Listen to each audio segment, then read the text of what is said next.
when I was starting up One More Wave, I remember seeing, I had a surf film that was called Behind the Lines, and essentially it introduced me to this this surf club in Vietnam called China Beach Surf Club. And what China Beach was I mean, it was a large base. It was actually historically was where the Marines landed. And there's like a really famous shot of Marines landing in Vietnam, even though, of course, there was like Special Forces A teams and all that all over the place. But it was a kind of a historic area.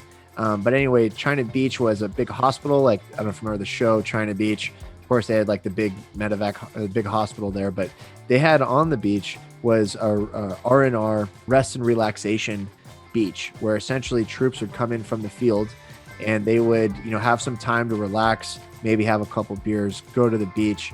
And it started out with a small surf club called China Beach Surf Club, and then it grew, and they started acquiring surfboards, and then it became a thing. And it is my opinion, with my studies and just being in this space, it is the first example of surf therapy for veterans or for soldiers that I've come across.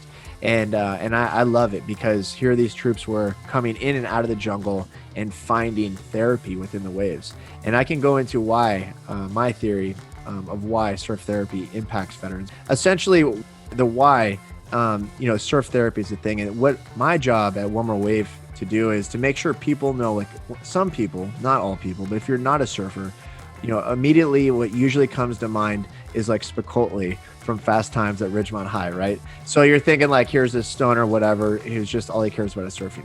Okay, that is a stigma that I'm trying to get us away from. Not that, there aren't those types of surfers, but it's important to show the why surf therapy is important. And it's because of, if you don't know, there's a state called a state of flow. And what that is, it's a mental state. And that's usually where a lot of creatives hang out. But what flow is, essentially your anxiety, that whenever somebody has anxiety disorder or just normal anxiety, if you think about it, it's you're worried about what's about to happen in the future. And then depression hangs out in the past, right? So what a lot of veterans are dealing with is they're back and forth, ebbing and waning on this, depression, and then it swoops into anxiety. And that's a big thing from PTSD, a big symptom. And so what flow does, when you stop, you're actually in the present, right? There's nothing else going on. And so when you actually catch a wave, in that moment, there's nothing else going on. Your injuries, your depression, your anxiety for the day, it erases. And then let's say we start getting you in our community where we're encouraging you to go 4 or 5 times a week.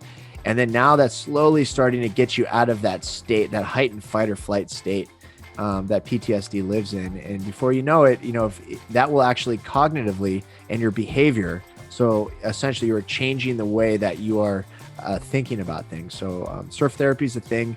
It's helping you basically get more recalibrated mentally, but it's also getting you outside. So you're getting sunlight, so you're getting vitamin D, which has empirical data showing its impacts on mental health and depression. Obviously, exercise is also has evidence of showing the more exercise you have, the better it is for you mental health wise. So, and then you have that community that I'm talking about. So we are not just Spicoli, right? We're something a little bit more than that, actually a lot more.